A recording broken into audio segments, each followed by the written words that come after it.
Eleven Dubcast. I'm Johnny. He's George. Hello, everyone. We are not here to digest an Ohio State game because we're coming off a bye week, but that does not mean we're still the loss is still fermenting in our that's right. stomach acids. That's right. It's still percolating in our guts. We'll try to power through that as much as we possibly can. And look forward to Nebraska this weekend, and of course the 11 Dubgate. We'll talk about that a little bit as we go forward. But there's still a lot to talk about. There's still Ohio State news that we have to get to, particularly some injury news, unfortunately, that we have to address a little bit. There's some takes from former coaches about Ohio State's defense. We'll talk about that a little bit, and then get into a pretty crazy weekend of college football, even without Ohio State. So we'll talk about all that. Do ask us anything. I do want to start, like I said, with the Ohio State stuff. Injury front, there have been rumors on the internets about Lathan Ransom. I know you guys have probably heard them. I know you've probably seen them. I don't personally have any firsthand information about that, but what I will say is that what's out there is probably, I would guess, semi-legitimate. I think where that has there's smoke, there's fire. Where there's smoke, there's fire. That's a good way to put it. Lathan Ransom doesn't, I would say, is likely injured. I don't know what the extent of it is, or how long he might be out or something like that. But I think that just kind of goes to show, first of all, no team is immune to that. I think Ohio State, fans more than any fan base understand that there are a lot of chances or a lot of opportunities to have to absorb major losses. Lathan Ransom had been playing really, really well up until this point. Hopefully he's able to come back for some of the major games here as the season goes on. But in addition to him, you've got, you got Simmons on the offensive line, who's going to be out for the rest of the season. They're going to roll with Zim Mikowski right now, who I thought played flying in the face of, Pro Football Focus's analysis. I thought he played fine in the Oregon game. I think he did his job. He was okay. But that's another huge loss. So, it's disappointing that you lose to Oregon, obviously, but then as maybe injury concerns start mounting, I don't know, man. Like, is this something that are you particularly worried about at this point in the season, or is it just kind of like one of those regular attrition things that you kind of have to deal with, when you follow football? I think it's a case-by-case basis. With the defense, I think it's a little bit more next man up just because we know there's talent and depth there all over the field. And Ransom is someone that has, throughout his Ohio State career, kind of dealt with the injury bug. Mm-hmm. And it does seem like, although, again, we try not to speculate. There's no firm diagnosis or anything. And that's just kind of the nature of how Ohio State handles public information relative to injuries anyway. Oh, sure. But there's still optimism that it's like, the guy's going to be back at some point. We just can't pinpoint exactly what it is. So the amount of time to be missed is yet to be determined, but it is not a season-ending injury the way that we know is the case with Simmons, which is much more devastating because that guy was probably the most impressive offensive lineman that group has had so far this year. We spoke a little bit on the last episode how Donovan Jackson hasn't necessarily lived up to preseason All-American expectations so far.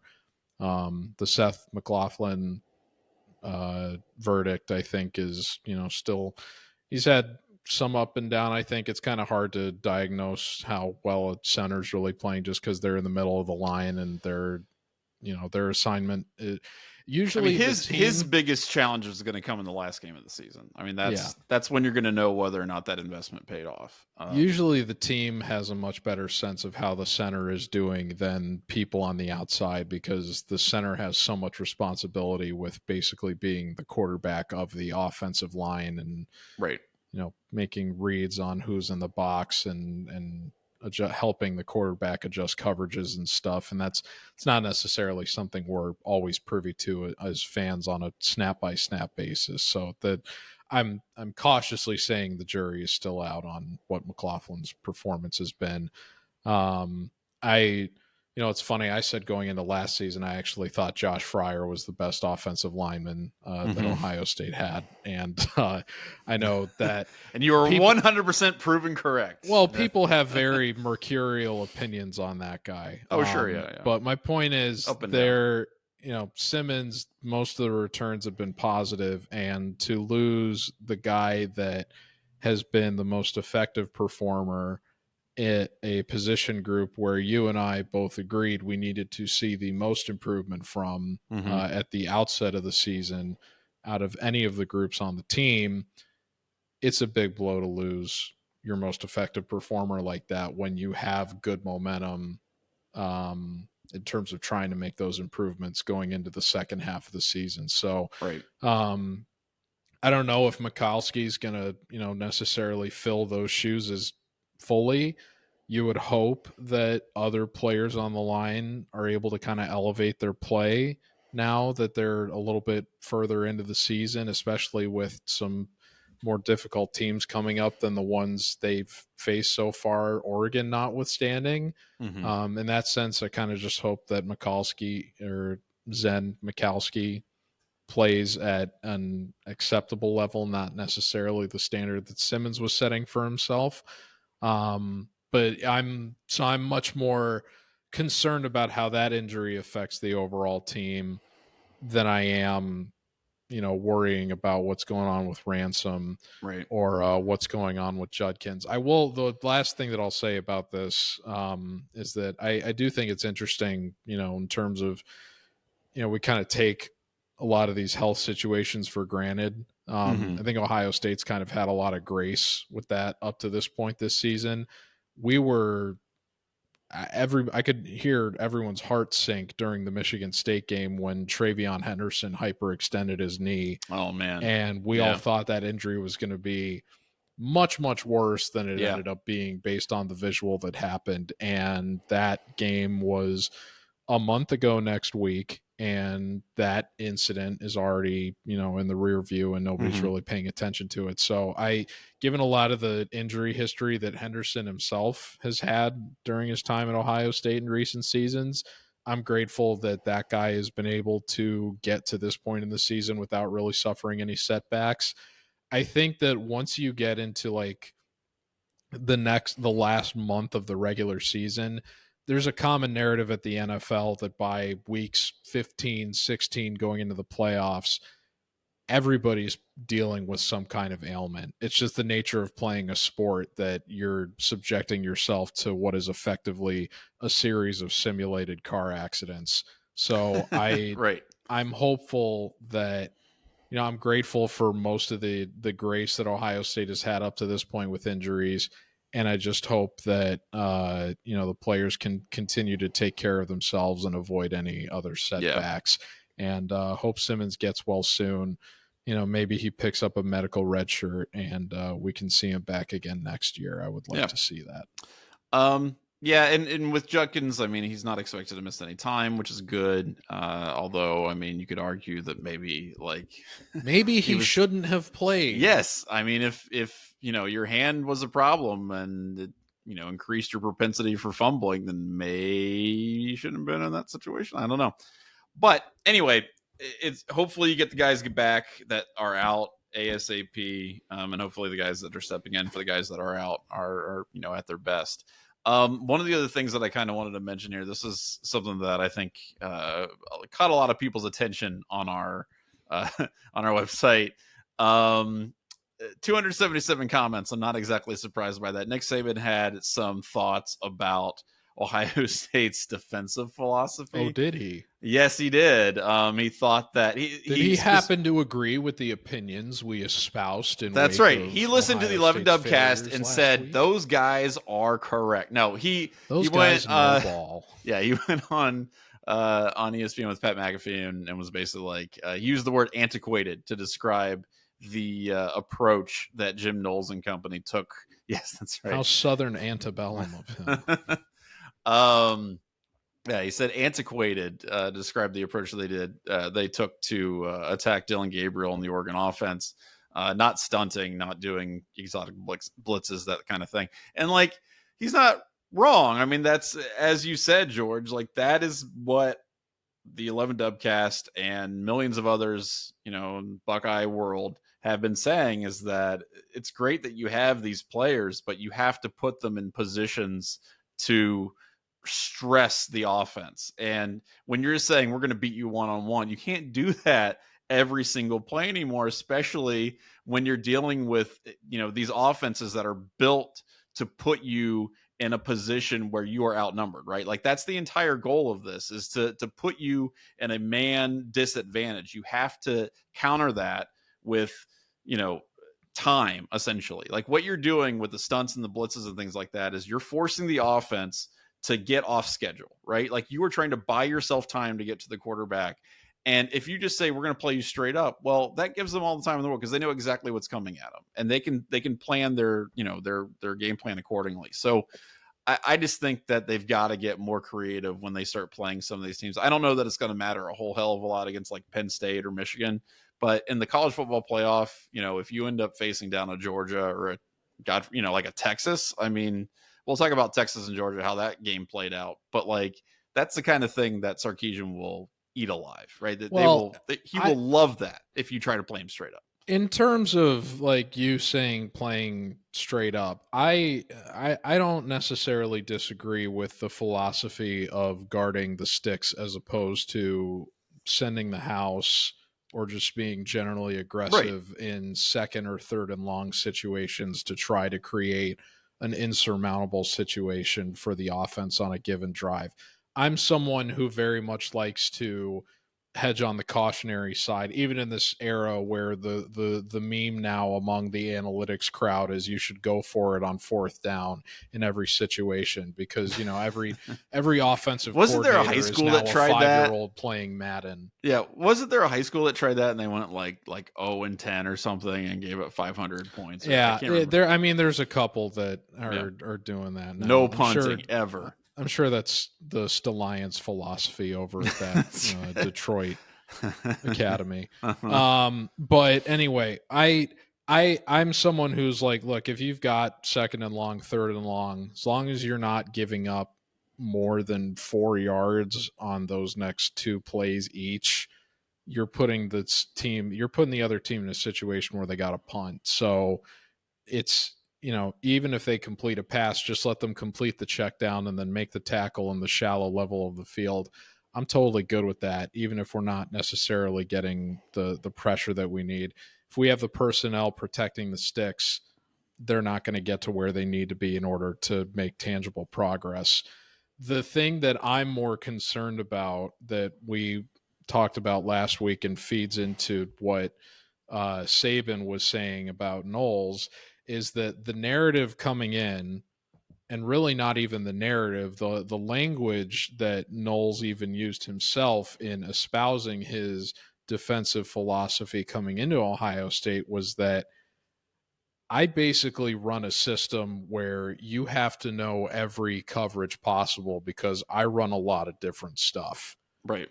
And so we set the expectation for ourselves as fans that we expect to see improvement relative to the Kerry Coombs era, but it's probably going to take a year or two or more for this system to really become as effective as it's going to be, because the players are going to need to take time to really learn and absorb the variety of schemes that Knowles is going to require them to run on a game in, game out basis. So it's not they're just going to have a 3-4 or a 4-3. So would you say then, like the Oregon game, like his approach in the Oregon game is more of a result of the players that he has, or just his overall philosophy in terms of like, how he wants to approach an offense like Oregon's? Well, I think that what we said last week, and what I said last week at least, was the first year under Knowles, the main criticism I had was that the guy was just too aggressive in situations that didn't call for it. Sure, yeah. And now the problem is the aggression is not there nearly enough, and they've become too conservative. And that's why I referred to myself as Goldilocks last week. It was too hot year one. It was too cold recently. Yeah. And we're trying to find what's just right. And somebody like Saban can more colorfully describe the changes that need to take place in order to realistically bring about more pressure. But I think the problem was really more of a scheming thing.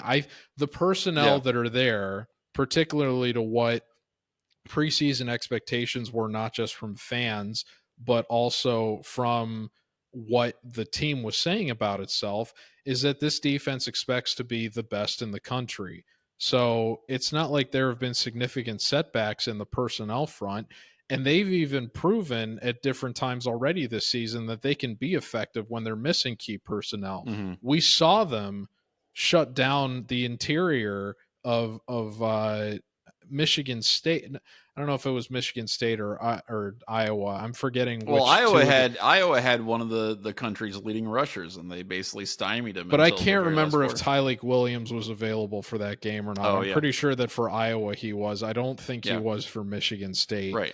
Michigan State had some limited offensive success in the first half, at least. They kind of just shot themselves in the foot with turnovers.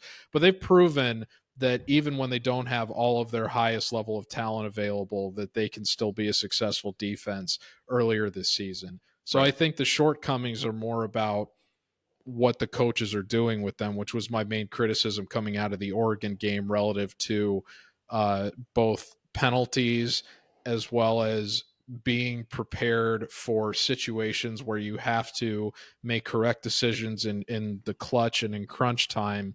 And then also the grander problem that we talked about that goes further than not only just generating pressure for the sake of creating sacks and hurries, but then having that go a step further into forcing the other team to make mistakes that results in more turnovers.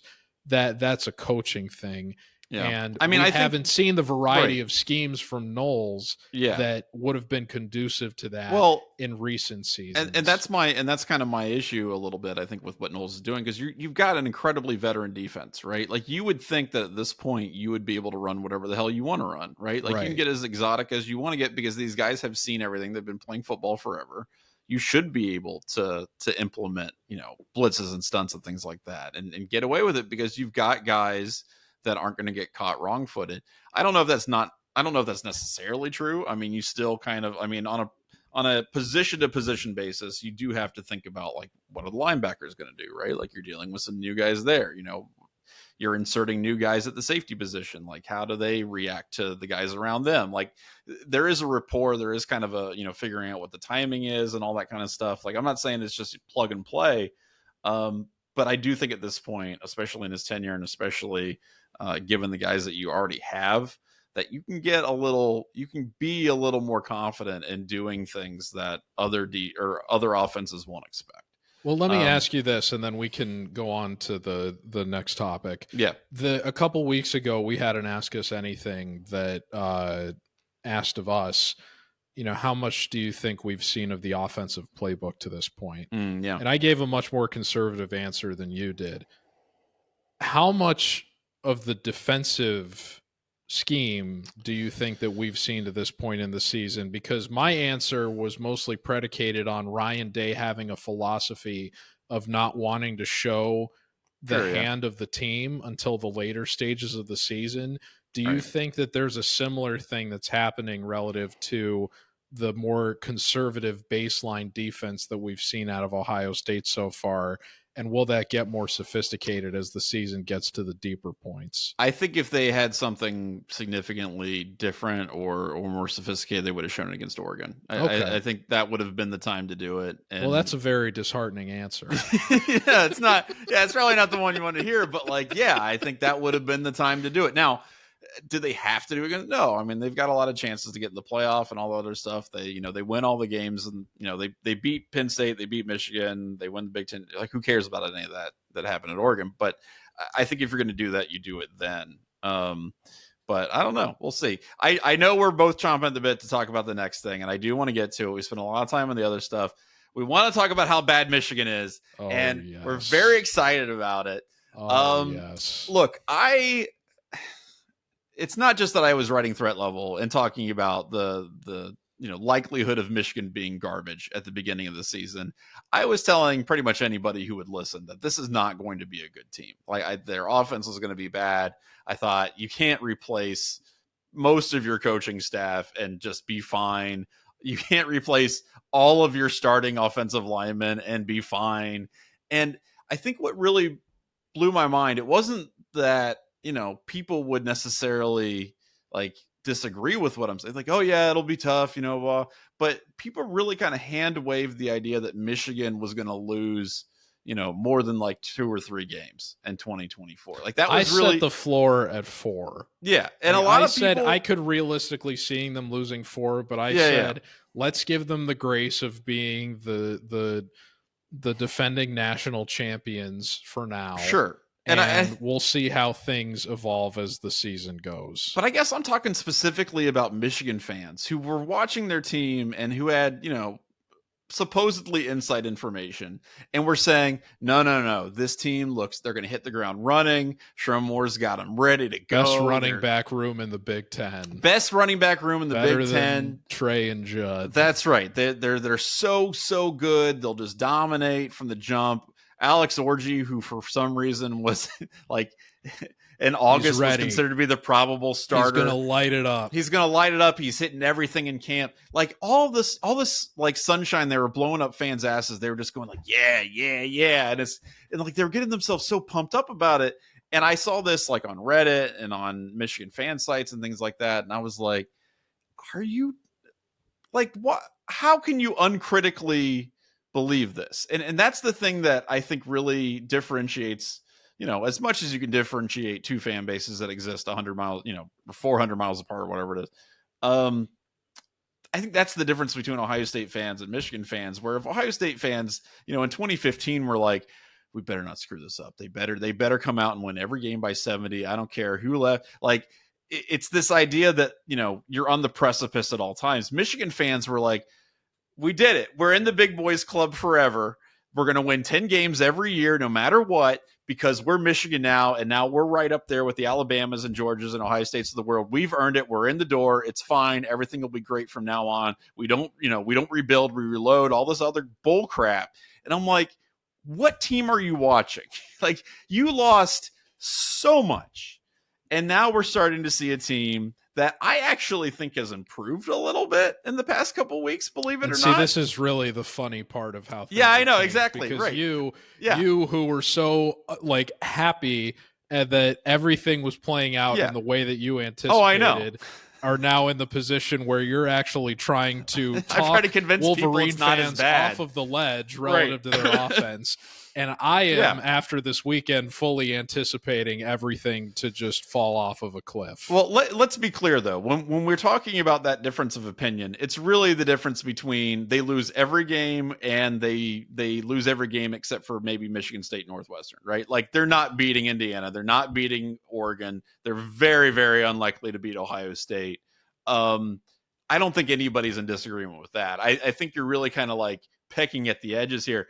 Not you specifically, but that's what this conversation is about. And again, I just keep going back to so many people shaking their heads and saying, no, Michigan's got this. We're going to ride the wave of this good vibes of being defending national champs all the way for the next 10 years. And here we are in the middle of October, and Michigan fans, to use your phrase, are so ridiculously down bad. They are so far removed from the glory of that national championship that it is both hilarious and utterly predictable.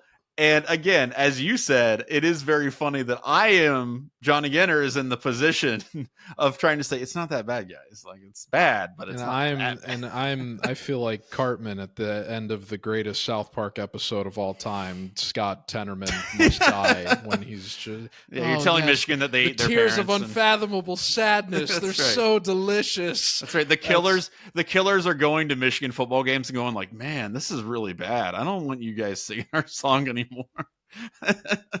It's so good. I love Illinois. By the way, Illinois playing Mr. Brightside at the end of their game, beating Michigan was fantastic. Yes, so absolutely. good. I love that you set it up that way, though, in terms of like the expectations they had for that. This is why I set, like, when everybody at the beginning of the Ohio State season was saying this is going to be the best defense in college football, it's national championship or bust, and I'm like, let's watch, let's see it. Let's name a starting Right. quarterback, and ideally it's not the guy that gets injured when the wind blows in the wrong direction. Right. And we will, we'll go from there. You set shallower expectations for yourself, and it like, if disappointment does come about, it softens the blow significantly. That's right. Hedge it light. If you get your hopes up and then have them dashed by circumstance or sheer chaos. Yeah. That's why, as the Michigan people were all, I even said on the season preview that we did, I was like, I'm kind of surprised that Michigan isn't starting out in the top 10. I think that's a little disrespectful to the defending national champions. And I'm sure that a lot of their fan base probably felt the same way. And obviously that is that's since proven to be a totally inaccurate read, which I don't care if I'm wrong about them being good, but it's very, very funny the way things have gone now. I for a bye week, I needed a pick me up. Right. And it was so great to watch that. I don't think it's been a long time since I've enjoyed watching the kind of rock fight football game that doesn't involve Ohio State or any team that I support. The way that I enjoyed that Illinois Michigan game. Yeah. Oh, it was so delicious because it was a perfect. And the whole time I'm watching it, I'm just thinking about, if I supported the team that is losing this game relative to what the expectations were at the beginning of the season, what would be going through my head right now? And then Johnny comes along in our Slack and so graciously points us towards the live game thread on MGO blog and says, if you want a good laugh, you should check this out.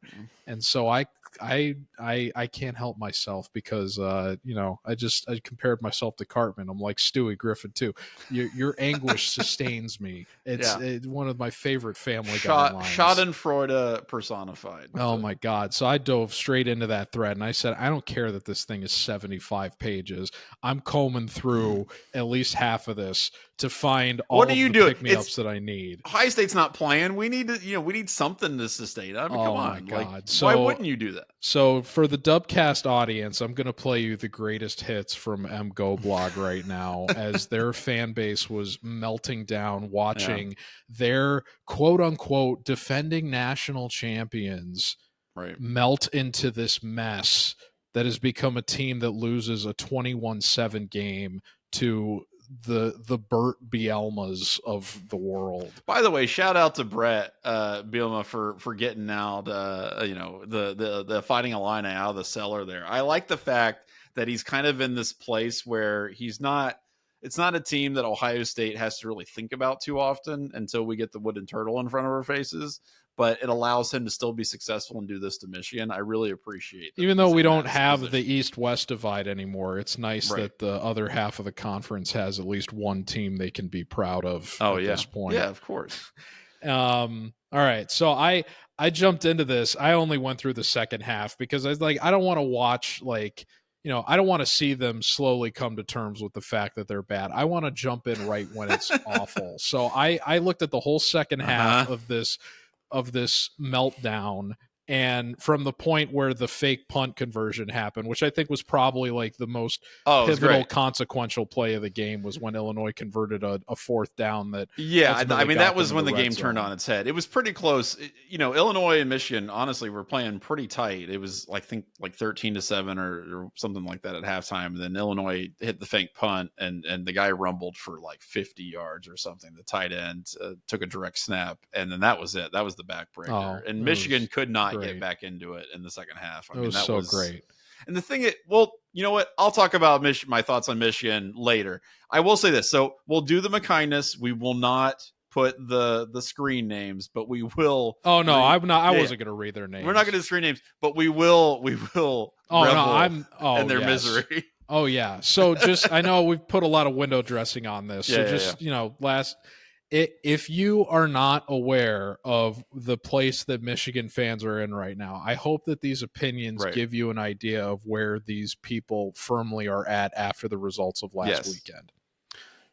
Can we just claim COVID and not play any more games?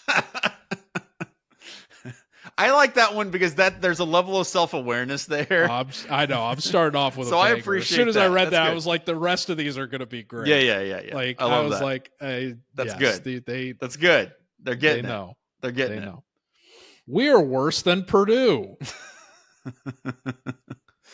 I was so excited before the game. Thought Sharon would coach him up. Gary, he's referring to Gary Danielson. Yes. Gary is douchebag and Purdue sucks. Yeah, we had 2 weeks to put this shit show together. Which is true. They were coming off a bye and then managed to turn the ball over 3 times against Illinois and lose by 14. This is when we strike, and then somebody replies, "Strike what?" I'm sorry, but the product on the field here is unacceptable. What a joke. Yeah. At this rate, the team may lose all remaining games. The question remains, will OSU come through with a vague threat to put up 100, and then we can bury it all and start over? Hire Urban Meyer, let him pick very good assistants, and fund the NIL. A total rebuild is needed. Oh my God. That's how you know. That's really, I think, the ultimate panic button is when you write hire Urban Meyer in all earnestness. Like that's something you genuinely think should happen. That is like the ultimate DEFCON 1. Hit the red button. Like that is, launch all missiles. That's the worst possible thing. This game scrambled their brains. Yeah, it did. And that's only like the first 5 comments. I have so many more here. The Belleville QB's request just doubled. I would not play for these guys for less than $8 million if I'm him.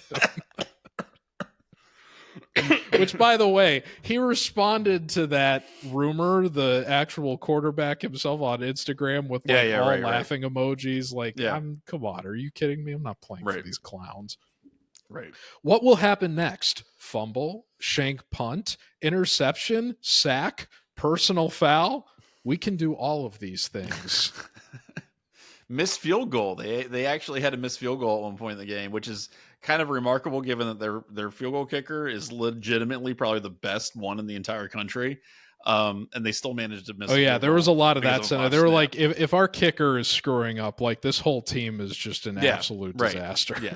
I mean, he's by far the most consistent, best player on the team. And it's watching the Empire finally crumble on a tight end sprinting down the field untouched on a fake punt is not how I saw this happening. Which is weird because you would think that's exactly how you would think that would happen. I mean, that's I feel like that's super predictable. I wonder how many of the good young players will transfer after this shit show of a season. And then somebody responds, who are they? Find them. End around to the tight end on a 3rd and 7. Holy hell, we are digging deep into the rabbit hole. Fire more. Somebody responds, can we ban this idiot yet? And then somebody responds to that, let's ban you instead. They're eating each other. It's great. Yeah, there you go. I really hope this Underwood rumor is true and we sell our souls to the devil and field a competitive NIL paid team next year. That's actually the other theme that's been going in these comments is, Dave Portnoy being a savior for their team. There's one other one in here that refers to that. Yeah. And that to me is ludicrous just because, first of all, I don't know what Dave Portnoy, I mean, throw $3 million at one player, fine. I mean, that's not going to win you any games. This is bigger than one douchebag on the I mean, it's a bad, but to be fair, it's a better situation than what they have right now. Well, that's true. Which we'll almost anything would be. Which they'll let you know about in subsequent comments. Yeah. Anyway, who the bloody hell would take NIL money to come here when they can get at least close to, if not the same or more NIL money to play literally anywhere else and not have to deal with these dumb coaches? Oh, man. It's a valid point. Yeah, well. The team legitimately got worse over the bye week. This is alarming. Yeah. They did. It's not. Did. It's rare. It's rare you see a team with that much time to prepare look worse. Yes. It's shocking. We'll talk about that. Yeah. Moore has got to go. He will set this program back 10 years. Good thing we don't play Division II teams this year. I saw some funny ones about like Appalachian State where people are like, like this, the only way this could be worse is that, and then people are like, no, this is terrible. This is worse. This is way worse. I'm like, there's one reference to them in here. I'll get to them. This team is not good at anything. Not offense, not defense, not special teams. Nice. Off the bye week, the offense still has no clue. The championship was worth it, but it won't have been if this is what they are next year. I have bad news for Michigan fans. There is a very real chance that they are worse next season. Assuming they don't kill it in the portal. Can you imagine saying that the memory of winning a national title is not worth it for any reason? I can't imagine that. No, that's how down bad this group is right now. It's pretty bad. All right, give me 3 more here. Give me 3 more. Oh, I come on, man. We do have to talk about. We do have to do Ask Us Anything. We got to Ask Us Anything. I know. We have to talk about the national stuff. But tell you what, give me 5. Give me your next 5. Well, it's about time for me to go clean the septic tank or see if I can sneak in for a late Saturday root canal or something else that's more fun than this. Even idiots have eyes to see, and what we see ain't good. Nice. I picked the wrong season to not start smoking meth. My personal favorite, just play with Mullings at quarterback, Loveland to 9 offensive linemen. I can't believe Tuttle has a scholarship to do this. Oh, my God. Who else is ready to sell our souls to the pizza review guy in exchange for a good quarterback? Whoever coaches our quarterbacks is terrible. At this point, I think they coach themselves. Oh, my God. That's so good. All right, give me one more. Tony Alford is an inside job. Which is hilarious because he's coaching the most functional part of their offense. That was the best hire Sherrone Moore has made since he got hired. And Tony Alford is not that great of a coach. It's kind of crazy. I do want to talk about the Michigan game briefly. Last one. Okay, go ahead. Sherrone has to be fired. Good coaches always make lemonade out of lemons. Always. Sherrone has made lemons out of lemonade. First of all, thank you very much for compiling those. Those were fantastic. I needed it. That was a soul restoring experience. Well, and as I said, if they lose to Michigan State next week, that is, they're going to go nuclear. I'm going to have to go through that thread too. I'm very excited about that. I do want to talk about the Michigan game a little bit because I did do threat level, and in threat level, I kind of talked about, like we alluded to earlier, backing maybe some Michigan fans off the ledge a little bit. I don't think, again, we're talking about matters. You want to do that? I want their suffering to be as intense as possible. Well, we are talking about matters of degrees here. They're going to lose to Indiana and Oregon, probably against Ohio State. I'm just saying probably because I'm not trying to jinx it. It's whether or not they're going to be able to beat Michigan State and Northwestern. They should beat Northwestern. Northwestern is a very bad football team. Michigan State could very well give them a run for their money. But my point is this. Michigan as a team, or as a concept, right? As an offensive football team, as an idea, they didn't have any sort of identity or sense of self at the beginning of the season. I think they started it with Davis Warren. It's like this guy's throwing pick after pick after pick. They're still giving the ball to Donovan Edwards 20 times a game for some insane reason. I don't know what they were doing. I don't know what they spent the summer doing. I don't know what kind of offensive game plan they were trying to figure out. I don't think Kirk Campbell, their offensive coordinator, had any clue about what to do with the personnel that he had. And I don't think Sherrone Moore was able to balance his duties as head coach with also kind of handing off his role as offensive coordinator and all that kind of stuff. I just don't think it worked very well. Well, just to interject real quick, I think that they probably just wanted to carry over the Harbaugh identity. Yeah. And they didn't have the which guys was to great do it. in theory. But yeah, if you're going to play that level of conservative offensive football, your execution has to be precise and Right. without error. Right. And in theory, they wanted to do that. And then I think they gradually realized during, I don't want to call it OTAs. We'll just say, August practice. Yeah, fall camp. Yeah, fall camp. They were like, oh, this ain't last year. Yeah. We can't do this, which speaks to the fact that I think most people were anticipating Orji was going to be the starter. Yeah. The first hint that I had that wasn't going to happen was actually when you gave us the knowledge that they were like, Orji cannot throw. Yeah, which is literally football. like 3 days before their first game. And they're like, wait a minute, it's probably not going to be Orji. He can't throw the ball. And so it's I think so I think starting Warren for them kind of came as a surprise to not just the general college football fan, but possibly even fans of their own team, because their own team. They were talking very highly of Orji prior to that. Right. But that speaks to the fact that they thought that they had personnel in place to carry over the identity that left them feeling lost in the early stages of the season. So and so in the Illinois game, even though, I mean, they lost because they turned the ball over 3 times and Illinois didn't turn the ball over once. And, if you look at their, yards per play, they beat Illinois, they outgained Illinois. In a lot of ways, they played well on certain drives. It wasn't consistent. I mean, you would have, a 3 and out followed by a 65-yard drive where they just run Mullings 10 times and they score a touchdown. And that's not a good offense. A good offense isn't throwing to your tight end and running your running back, and then that's all you can do, right? That's not good.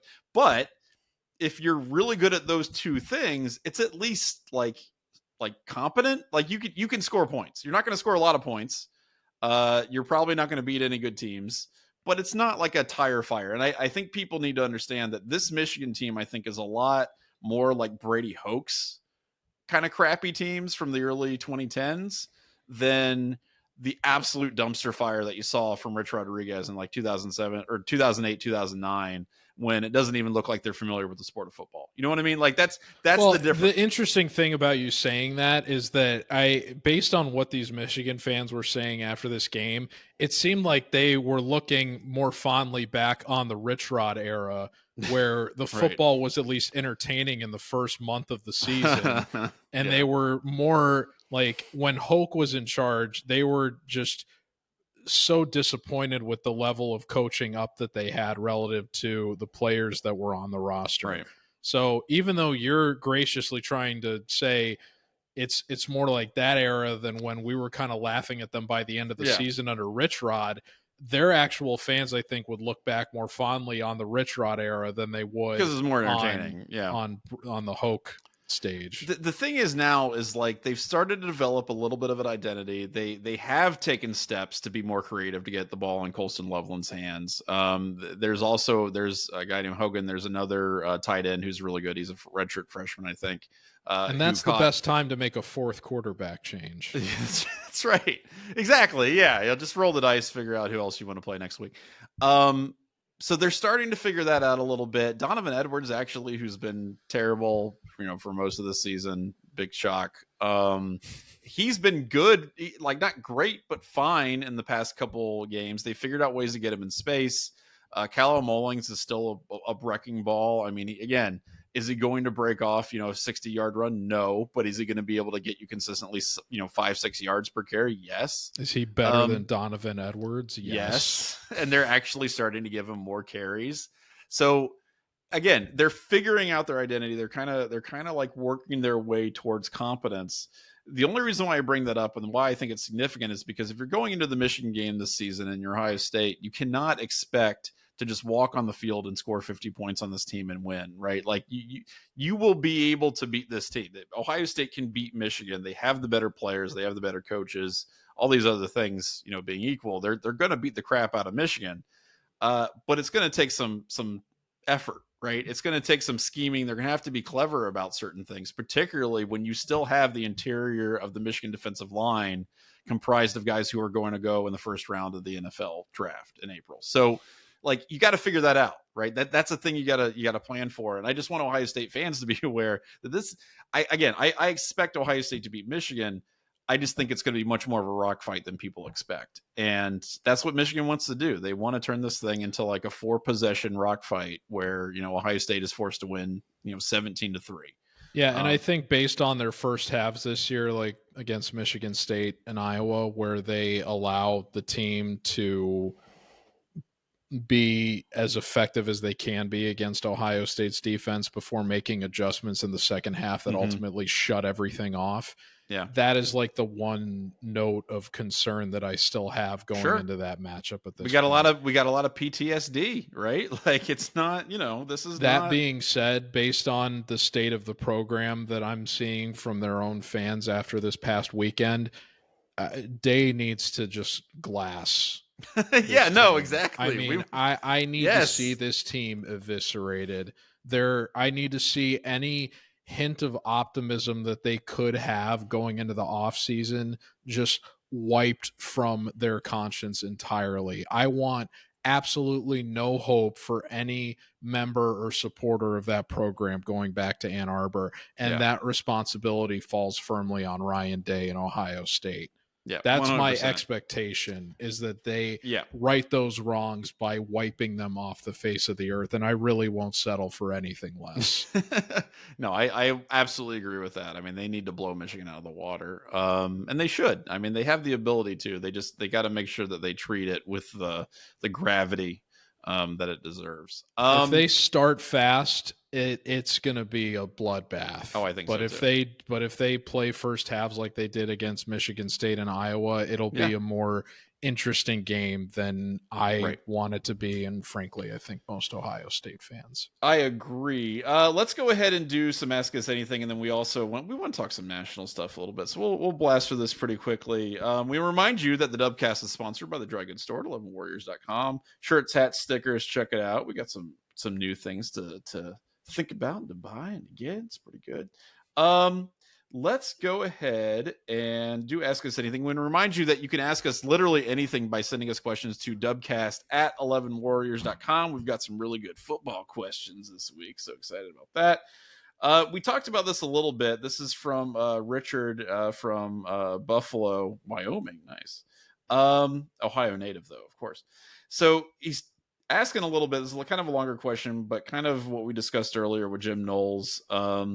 Wasn't Jim Knowles brought in to prevent that kind of game from happening, right? Like, but seriously though, I think that's a valid question. So in other words, like what is the expectation? Like if you want to shut out, and I think this is fair from Richard, if you want to shut out, Akron, that's great. But Jim Knowles is here to make sure that Ohio State can win defensive games against the Oregons of the world. So what's the expectation for the rest of the season? Especially against like Penn State. Let's use Penn State as a specific barometer. I'm going a little off script, Richard, but I think that's an interesting concern for me. I'm curious what the expectation is from you for a game like Penn State.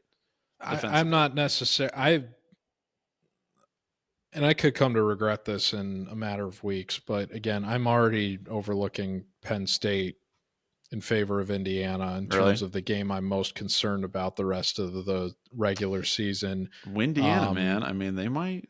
Well, not only because it's kind of a trap game relative to the Michigan game. Right. Also, obviously, Indiana's undefeated at this point. Should be ranked ahead of Notre Dame. Oh my God, they it's a killed shame that Nebraska. They're only 13th in the AP poll, but I don't respect the offensive firepower that Penn State has. You've been a bigger critic of Aller than even I've been, but I'm also he's had a better year this. I think he's been I think he's improved this season. I think he's got. I don't think James Franklin has beaten Ryan Day yet. So until that happens, it's like, it's not really something that I'm frankly as concerned about. But I mean, I agree with the premise of that question.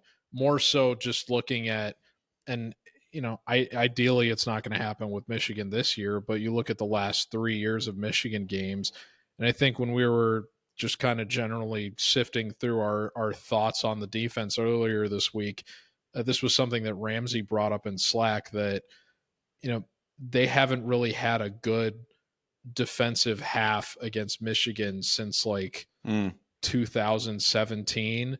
Yeah. I mean, even in the 2018 game, where was it 2018 or 19 when Ohio State Haskins threw like 6 touchdowns or whatever? Yeah, but they still gave up like almost 40 points. 39. They gave up like 39 points. Yeah. They gave up 30 last year.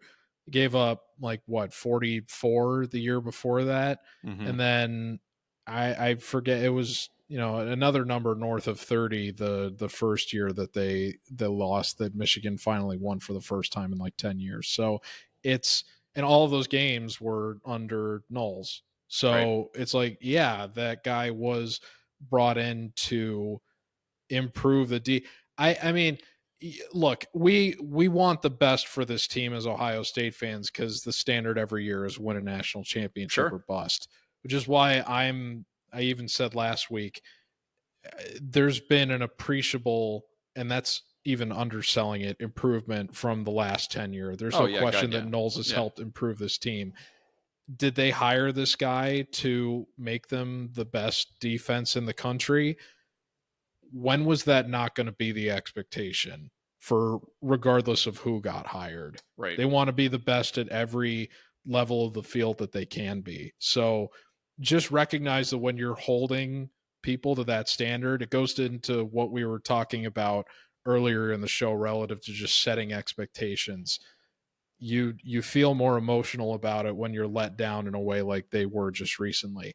I don't know how many other candidates out there would have elevated Ohio State to the level that they've still been able to achieve that Jim Knowles has in the last 3 years. So I'm not sold on the guy at this point. The next question is actually related to that a little bit, because this is from Matt, who wants to know, is there maybe an incompatibility between Jim Knowles and Larry Johnson? And I know that's kind of been a topic that people have been talking about a little bit this past week, with regards to, just the makeup of the defensive line, the different techniques that they play, things like that. To me, that almost feels like people kind of grasping at straws a little bit, just because I can't speculate on interpersonal dynamics. Yeah, but just in terms of formations and things like that, going to the jack, hybrid kind of defensive end linebacker thing. To me, that feels more like people just kind of looking for do this one thing and it'll fix the defense. You can be creative and do a lot of different things in the way that Larry Johnson asks his defensive line to play, defense. You know what I mean? Like, I don't think that's what's holding back the defense from stopping, Dylan Gabriel from throwing a bunch of yards. I think you can make up play calls. I think you can come up with a lot of different things to impact a quarterback that doesn't necessarily rely on, some exotic, formation or something like that, or going 3-3-5 or whatever. I think it just has more to do with scheme overall, and instead of what one particular unit is doing. So that's kind of my take on that. This is from our good friend Alvin, who wants to know, would OSU have been better off with the off week before or after the Oregon game? I think definitely before. Yeah, 100%. Yeah. I mean, I would say before too. I think the way Ryan Day functions and just how they kind of approach things, I think before, giving them an extra week, I think that's to prepare for the biggest game on your schedule. 100%, it would have helped them more before, but that's not the way it shook out. So and it is what it is. But I'm with you on that as well. It'll be good for them that they've had a week to kind of let the sting kind of hang over them and let them motivate them to sharpen up. Exactly. Now you've got the week to think about it. But in terms of winning that game and potentially emerging from that result as the number one team in the country, it would have been better to have another week to prepare for it. I'm with you on that. This one's from Kevin, who wants to know, guys, could there be a worse season ending injury than to your starting left tackle besides quarterback? Left tackle's real bad. Quarterback. Yeah, besides quarterback. I was going to say, I was a student that watched the JT Barrett thing go down. Oh God, yeah. You want to talk about the air getting let out of the stadium? It was like the opposite of what happened to Deshaun Watson yesterday. It was dead silent in that stadium like I've never heard it. And then everyone's like, who the hell is Cardale Jones? And they were already beating Michigan at that point I think. And it was like all the vibes were good and it just eviscerated. So, but the contingent that no quarterback, I'd say center is pretty it depends on who your star is. Yeah. If Jeremiah Smith tore his ACL at Ohio Stadium, I mean, everybody would be in shock. The level of grief would be second to none. So I mean, it depends on who the player. I mean, it's never good watching anybody get hurt, but when it's somebody who's vital to the success of the team and someone that's considered a star, I would say that's worse than a general offensive lineman or whatever. And not to tab Simmons as general. We already started the show talking about how he's been the most effective player for the line this season. But your left tackle, even though I know in NFL circles it's usually considered the most important position on the offensive line, I don't think it's necessarily the same case in college. In college, it's just more about who's the most talented player that you have in that starting five. Right. And I still think that's Donovan Jackson. It's not necessarily Simmons, even though he had been playing the best among the five. All right. Yeah, I agree with that. 100%. Okay, last one here. This is from Evan. So he says he was watching the Packers-Texans game. The announcers observed that Jeff Hafley has the Packers defense producing far more pressures and sacks this season than over the past few seasons. So that got him thinking about Hafley's 1 year with Ohio State in 2019. Is it fair to say that the pass rush in 2019 made the cornerbacks look way better than they really were? And given the NFL success of Pete Warner, Baron Browning, and Malik Harrison, is it fair to say the linebacker core was actually the best unit on that defense? I think the pass rush, obviously, in 2019 was really good. I still think they had really excellent DBs. He gracefully left Tough Borland out of that linebacking core. So Pete Warner was a great linebacker for Ohio. Like, he did an excellent job. All of those players succeeded in spite of Tough Borland. Just dragging them down. No, I think a lot of things have to come together for things to work well for a defense. And, I think that's kind of your question really kind of, brings that to light, that it's all everybody working in concert, right? Like, it's how the defensive line works with the linebackers, what works with the secondary, work with the safeties, all this other stuff. And that's, and Lathan Ransom being injured, I think what hurts is that you've got a guy with so much experience back there who can kind of shuffle dudes around and say, hey, you need to watch that guy. You need to, take a couple steps to your left. That's what you really need. In addition to his talent, is somebody with that kind of ability to get everybody on the same page. And so that's where I think he'll be missed in a lot of ways. And when you talk about that defense, there are a lot of guys who were that dude, Pete Warner and Malik Harrison and whatnot, with a ton of experience. And you can see that kind of show up in big games that we just talked about, like Oregon. So we'll see what happens for the rest of the season and how they manage that personnel, because that is going to be difficult for the defense to figure out, which guys they want on the field in a given situation. But I would still say I'd still probably say the defensive line was the best part of that defense, just because of Chase Young. Guy was a Heisman candidate that year. It just doesn't happen very often out of that position. So yeah, agreed. All right, so that's Ask Us Anything for this week. Thank you for sending those questions in. We'll keep answering them as you keep asking, and we got a few minutes left. Let's talk about some national stuff. We don't have a ton of time, but I do want to point out Georgia just beat the crap out of Texas. I had been saying Texas was overrated for a while now. I did not have a lot of faith in, not necessarily in Quinn Ewers, but really in Texas's running game, which has been kind of anemic throughout the season. And I think people just got so dazzled, first of all, by their win over Michigan, which was stupid because Michigan's bad. And then just kind of like, oh, Arch Manning just steps in and he's great and blah, blah, blah. They put in Arch Manning against Georgia, didn't do a damn thing. They just got annihilated by Georgia's defensive line, and Texas's offensive line was supposed to be one of the best in the country and could not hold up. against their pass rush, and that was it. I mean, the other thing I was skunked. worried about is that when Ewers got hurt, and I was like, oh, that's like the worst possible thing that could have happened for him, because now Sure. Arch is going to beat up on these lackluster teams that they play, and then because he's Peyton and Eli's nephew, and I think he a Texas, like he's from Texas too, the same way that Ewers is, isn't he? I could be wrong about that. I don't know. He's a Southern boy. Anyway, the hype around that, even in spite of all the hype that Ewers had coming out of high school, there was going to be a very vocal contingent of the fan base that just wanted to keep going with Archie Manning. Right. And because of that puts immense pressure on Ewers to not screw up in a way that's kind of unrealistic. Because it's like the moment there's any semblance of a crack, throw one interception and it's like, where's Manning? Right. Yeah. And that's exactly what happened against Georgia. Right. And I had been making the joke. I was like, how long is it going to take for their fans to turn on Ewers in favor of Arch? And then it happened. Yeah. And then it didn't end up materializing in anything. And that's a great way to cripple the confidence of the guy that really should be your true starter.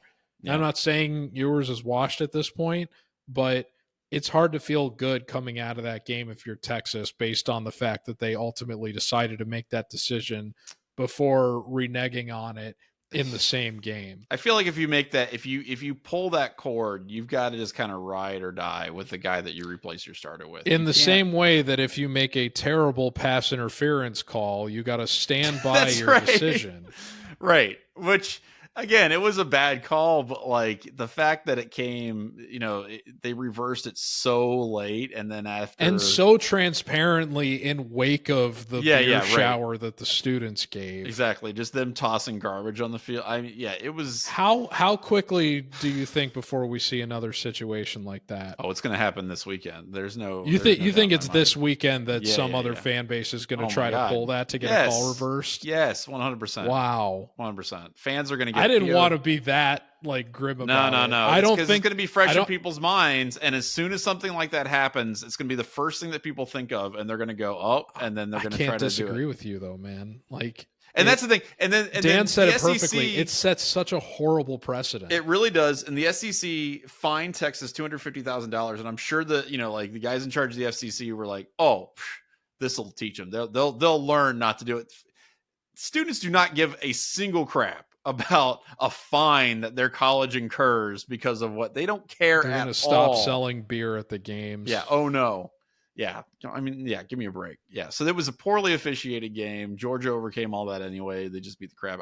Now you're just feeding into Kirby Smart's narrative. No, but that's the thing. Like Georgia's got their own problems. Like Carson Beck's been all over the place this season. It was really their defensive line just making the difference in that game.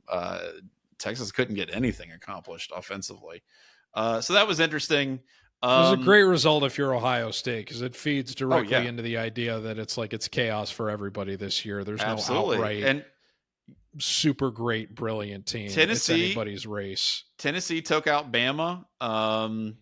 Neither team looked really great, but Jaden Miller, I mean, if his Heisman campaign's pretty much done. He looked pretty bad at various points, had a really bad interception. It's DeBoer isn't Saban, right? Like that's kind of the reality. Now, granted, Saban pointed this out. They had a ton of dudes transfer as soon as they retired. That's true. And that is, difficult to overcome. I would give, I would make the same points about Michigan that I would about Alabama in this situation. Like you can't just replace guys, for, no penalty whatsoever. Yeah, but the brand equity they have built at that place at that point, they have the slightly higher than Michigan. Yeah. And better recruiting. Yeah, they have the semblance to go out and replace, what they need to. That's true. And the two bigger things coming out of that game for me relative to DeBoer were that, and I didn't even notice this until hours after the game ended, that sequence where they faked an injury in my order to God. halt them. I mean, that was one of Yeah. the most transparently foul things that Yeah. I've seen happen in a I mean, a college coach literally football just game pushed this the year. dude onto the field and told him to like fall down. Like, It was so poorly executed and transparently obvious. The sad thing is, I don't know how you police instances like that, because you really have to give the grace to a player that Of they're course, hurt yeah. if they say that they're hurt. Yeah. But that kind of gamesmanship, I mean, at some point, I know we had an interesting conversation about karma before the show started, but you have to imagine that, Yeah. incurring the wrath or tempting fate like that of Mhm. faking, being hurt is just going to come back to bite you Yeah, in you're gonna get a some boy who cried horrible wolf way situation. if or when it actually happens. Yeah. Like it just sets, in the same way with the beer shower, it just sets a horrible precedent that we keep having situations like that. Right. Yeah. The other thing, and I don't know if you saw this, was, did you see when they were doing some kind of fake play? They were trying to do a sneak, I think, at the goal line, and they didn't end up converting it. But like two of the players on Alabama during the sneak did like a fadeaway, like they were like, yeet. They weren't even like actually trying to sell the fake or anything. They were just away from the, and somebody was like, if you tried to do something like that under Saban, oh yeah, he'd bury you under the field. You were getting cut like Yeah. next week. You're running suicides in practice for like the whole. You'd be doing 2-a-days that are just suicides for the rest of the week and not seeing the field again.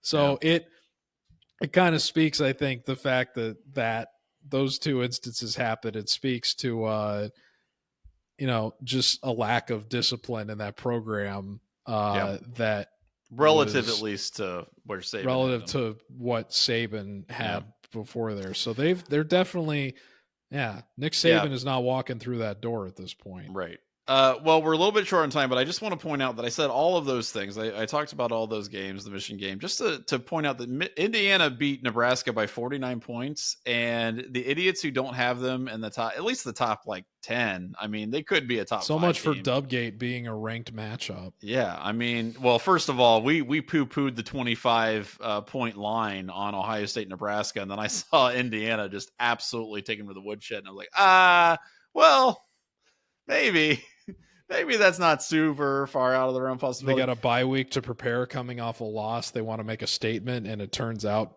Nebraska kind of booty. Rourke, they lost. At least they on lost. the road. Yeah, they lost Rourke. Indiana did in this win, but they kind of just, Taven Jackson just kind of went and rolled on, and it was, it was fine. It looks like he'll be back. But Indiana's legit, people. Like, they're good. They're really, really good. And, Ohio State gets past Penn State. Please understand that is not their last hurdle, to the Big Ten glory. They got to get past Indiana, and that's going to be a fun one. Kurt Cignetti's not afraid of anybody. No. Coach Siggs is he's on one. Google him. He's excited. I think that guy scares me way more than Frames Janklin does. Oh God, yeah. At this point, he has to.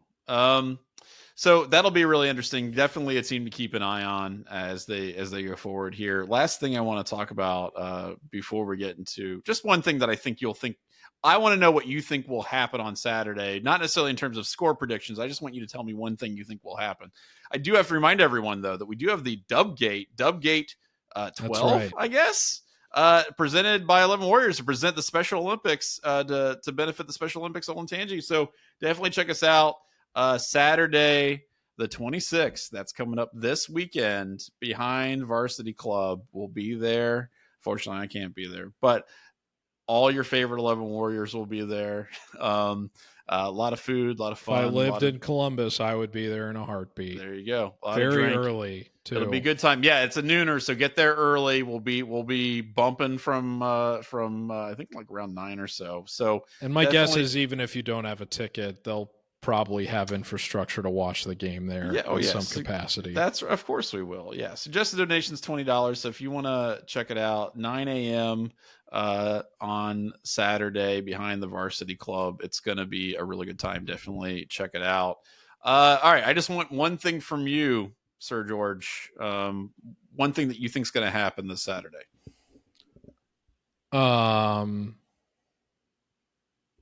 Another one-handed Jeremiah Smith touchdown catch. That's kind of water's a cop-out wet. answer. Yeah. But I mean, come on. If water's wet, and that's, that's a regular occurrence for this team at this point. What does that say about Jeremiah Smith? I will say, I think somebody's going to break 150 yards rushing. I think you're going to see a dude. That'd be cool. Yeah, I think you'll get a 150-yard rusher. I think Quinshon Judkins is going to be super PO'd coming back, after that fumble against Oregon. And I think Trayvon Henderson's going to improve himself a little bit. So I think you'll see some long runs from those dudes. Okay. How about this? Dylan Raiola in his... Are we calling it a return to Columbus? Did he ever make it to Columbus? I don't know, actually. I don't know if he was actually ever on campus. Turns the ball over multiple times. There we go. Knowles silences the critics. And that's right. He comes out, blitzes every down. No, I didn't enjoy that. I don't want to see that, but right. They do just enough, especially based on the game he had against Indiana, which was probably the worst game he's had of the season. It was pretty bad. He carries that momentum into Columbus and turns the ball over, if not throwing multiple interceptions, perhaps throwing one pick and fumbling the ball on a strip sack or something. But Dylan Raiola will turn the ball over multiple times. There you go. All right. Well, there you go. So Ohio State's roughly, I think it's sitting around 20, 24-point favorites. They opened as 25.5-point favorites, and the line this weekend was like 24. So it's still basically 3 touchdowns and a field goal. All right. Well, we'll see if Ohio State can cover that. We'll be back next week to break it all down and talk about actual Ohio State football. So we're excited for that. But until then, I'm Johnny. I'm George. And we'll see you next week. Take care, folks.